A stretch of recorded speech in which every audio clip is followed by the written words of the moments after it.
Владимир Путин продвигается вперед, кто бы ни выиграл на выборах в Соединенных Штатах. Предупреждает в одном из своих текстов британский политический аналитик, колумнист изданий The Times и Daily Mail Эдвард Лукас.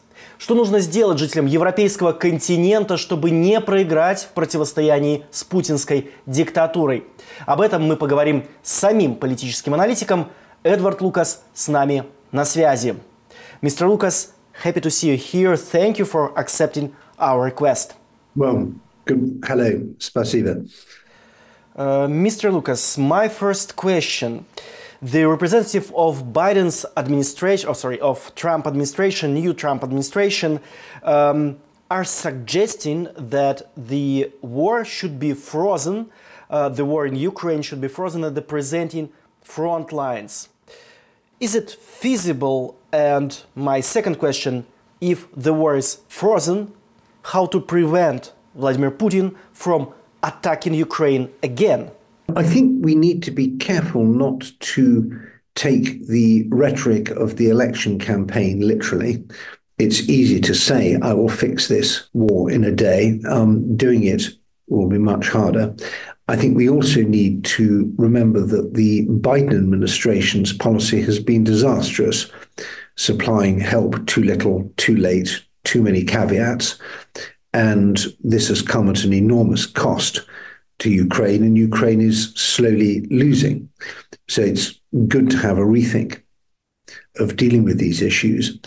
And so we'll see what happens on the 20th of January when Trump comes in. I think that there will be an attempt to trade some amount of land for some kind of peace. But it will be difficult to do this because Putin is not really interested in land. He's interested in destroying Ukraine altogether. And I think that's unacceptable to Europe, and I hope it's unacceptable to the United States.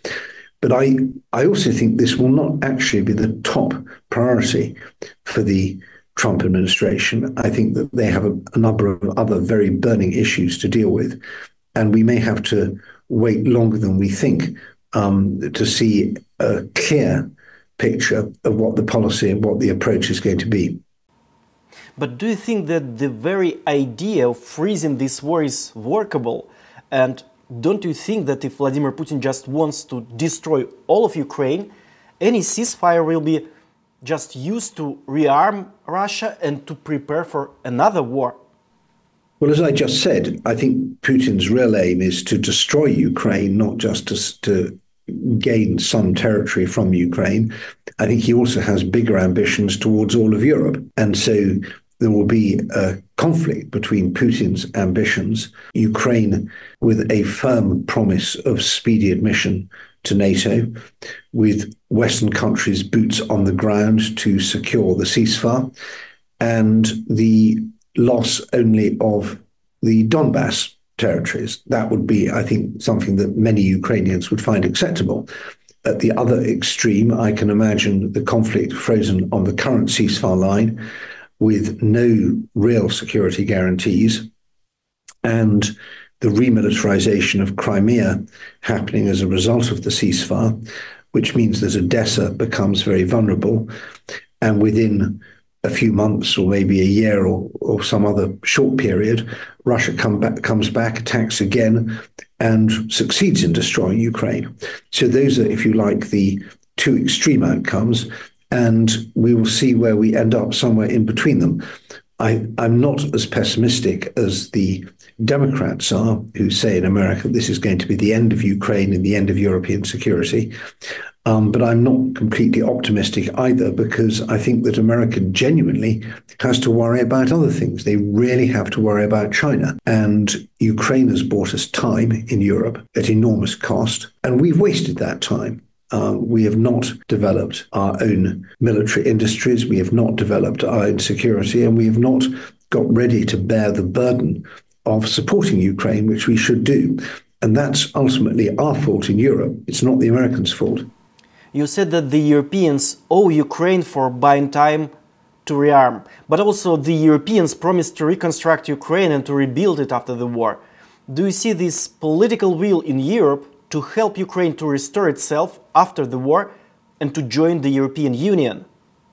Well, I think Europe is a very loose category. So if you're talking about the Europe of Estonia, of Latvia, of Lithuania, of Poland, Denmark, Sweden, Norway, these countries, then there is a very large amount of political support. I might add also Czechia and Romania, where people really see that this is an existential struggle against Russian imperialism. If Ukraine falls, they're next, and they're willing to make huge sacrifices.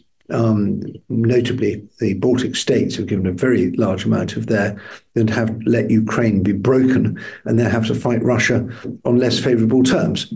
So that's one part of Europe. You might also add to that Kaja Kallas, the new High Representative for Foreign and Security Policy, who is an Estonian and absolutely gets this, Andrius Kubilius, who absolutely gets it, the new defence commissioner. You might also add Ursula von der Leyen. She gets it too, and other representatives. But then there's a chunk of Europe that doesn't get it. The Germans seem to be becoming less rather than more aware of the dangers they face. France is in crisis. Belgium doesn't play much of a role, although it's a rich country. Spain is preoccupied with other things. Italy talks a good game, but doesn't do what it is as much as it could. And there are other countries that are even weaker, Austria and Ireland, for example. So there's not one Europe. There are different categories within Europe. And I think that until Europe is more scared, more worried, more alert to the problem, we won't see the political will we need to fix the problem. You also said in one of your texts that during the Second World War, there was no need for many leaders. Churchill was enough to reinvigorate Europe and to organize it to fight Nazism. So what political leaders, what countries now can take this role? What country among all of those described, enumerated by you, can be the leader of Europe in troubled times? Well, I think we have a lot of leadership in Europe, actually. I've just mentioned some of the countries, but former Foreign Minister Landsbergis of Lithuania played a kind of outsized role, given Lithuania's size, in speaking for the whole region. My friend Radek Sikorski, the Foreign Minister of Poland, is a very powerful voice. Donald Tusk, the Prime Minister, is a powerful voice. Andrzej Duda, the President of Poland, although from a different political side, speaks up very strongly on this. We have very strong leadership from the Czech Republic, from the Czech Foreign Minister, speaks up a lot. We have excellent Finnish and Swedish politicians. So there's a lot of leadership around. Unfortunately, it isn't in the countries that matter. Countries that matter are France and Germany, and France and Germany are traditionally the motors of everything that happens in Europe. When the French and Germans agree on something, then it gets done. And we have a political crisis in Germany and a political kind of impasse in France. And that's very difficult. So I think we need to rebuild European leadership on the basis of either a quad or a quint, which would be France, Germany, Poland, Britain, and Italy, if it's the quint. And that would be the big countries who would be able to make decisions. I also think we need a kind of sub-EU and sub-NATO decision-making framework where the Joint Expeditionary Force, the UK-led military framework for the Nordic and Baltic countries, plus the Netherlands, could play an important role. You need coalitions of the willing, of the threat-aware, and the capable who will go ahead and do things when decision-making in the EU and in NATO is going too slowly. What needs to be done in economic and military terms to defeat Russia? Is it possible to defeat Russia, as many can doubt? It's absolutely possible to defeat Russia. Russia has an economy the size of Italy. And we could do a lot more to make sanctions work. We could go after, we could accept a bit more economic pain on our side. We could also go after the enablers, the people, bankers, lawyers, accountants, oil traders, and others who facilitate the sanctions busting. We could give money to Ukraine so that Ukraine can maximize the potential of its own defense industries, which are still not working at full capacity because of lack of money. And the cost of this for Europe is tiny. If we go from the cost of 1 cup of coffee a month to 1 cup of coffee a week or even one cup of coffee a day, Ukraine would have all the money it needs to do this.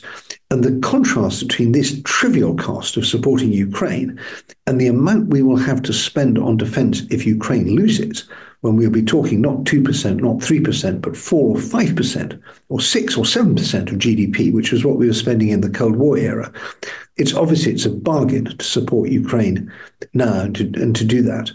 Ukraine needs to have the modern weapons that will strike deep inside Russia to destroy Russian logistics, destroy Russian troop concentrations, destroy Russian missile launching sites, and particularly Russian airfields from which they're launching the attacks on Ukrainian infrastructure. And then the Russians will see the war is fruitless, and then they will have to come to a negotiated settlement, but with the advantage on the Ukrainian side rather than what we have at the moment, which is an advantage on the Russian side. Do you think that Europe is ready to make such an effort? Do you think that those politicians are listening to your advice?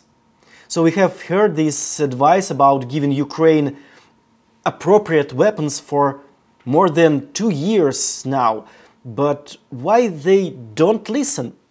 Well, as I've just said, I don't think there is one Europe. You have many different Europes, and some of Europe is highly aware of the threat, highly capable and highly willing to cooperate and to act.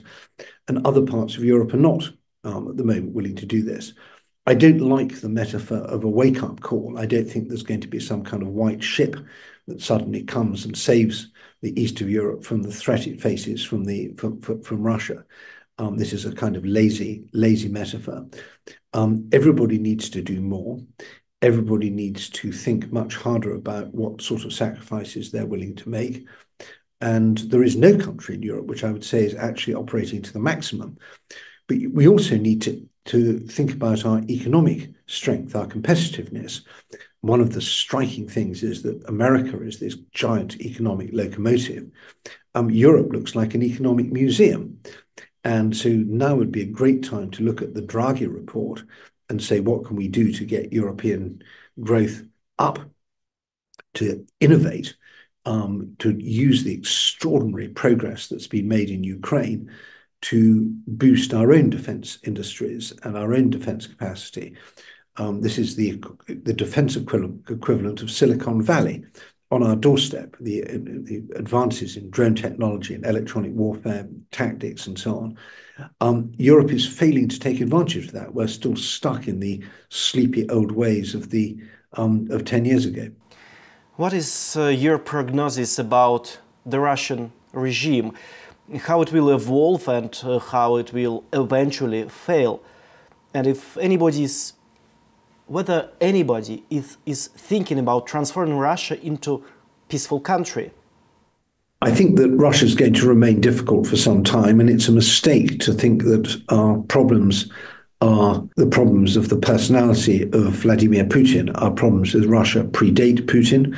I was living in the Baltic States in the early 1990s, and we had serious problems with Russia even then, and the Baltic leaders were warning Europe about it even then, and Europe didn't listen. And I think our problems with Russia will outlast Putin as well. Putin will eventually go. He can't live forever. There is no guarantee that who comes after Putin will actually be better. They may pretend to be better, and there may be a sort of Potemkin liberalization, but I think we are dealing with a Russia that is still basically imperial in its outlook, both internally and externally. And that means that we need to be ready to make sacrifices to confront Russian imperialism. And that will be difficult, but it's doable. Russia is a big country in terms of landmass, but as I said, in terms of economics weight, it's the size of Italy. We can do this. Dealing with China is much more difficult, but in a way I see dealing with Russia as a rehearsal for the much bigger problem we have of coping with the Chinese Communist Party. So fundamentally, I remain both angry and optimistic. I'm angry at the sacrifices that Ukrainians have had to bear on our behalf. I'm angry at the waste of the time that they have bought us. But in the end, I'm optimistic because I think that we have something in Europe that Russia doesn't have, which is a vision of a modern, peaceful, open society. And fundamentally, that will prevail. But we have to get there first. My last question, just to make it more precise. Should we just outlive Putin in the meantime, rearming ourselves and protecting Ukraine from new attacks? How to prevent a new leader in Russia from restoring Russian revanchism? No, I think we need to focus on Ukrainian victory. We need Ukraine to be in a very strong position on the battlefield, where Crimea, for example, is a hostage rather than a trophy, where the Russians are really worried about the attacks on their infrastructure. Ukraine is becoming more militarily capable by the day. The West is funding Ukraine properly, and the Russians need to say, look, this isn't working for us and it's getting worse rather than better. What do we do about it? Let's see if we can negotiate. So that is priority number one. Secondly, when we have ended the war with a settlement advantageous to Ukraine, we then have to rebuild Ukraine. And we need to rebuild it generously in both in economic terms, but also with the political and diplomatic framework that will allow Ukraine to be tightly integrated both into European economic structures and into European security structures. We can't rely on the United States the way we used to, that's fine. We are rich enough to do that ourselves. When we've done that, we will have a very strong position for dealing with imperialist Russia. And maybe at some point, maybe in my lifetime, more likely in yours, because you're younger than me, we may eventually see some kind of normalization in Russia. But I don't think that would be a bonus when it happens. We can't plan on it. And then we have to think about China. And perhaps the single most important thing that Europe can do is to work together with the United States and the other big advanced industrialized democracies to constrain and where necessary to counter the rise of the Chinese Communist Party, because that is a planetary threat to our freedom and security, whereas Russia fundamentally is a regional nuisance. Dear Mr. Lucas, thank you very much for your answers and your expertise. Нашим зрителям я хотел бы напомнить, что у нас в гостях был Эдвард Лукас, британский политический аналитик, колумнист изданий The Telegraph и Daily Mail, эксперт Центра анализа европейской политики.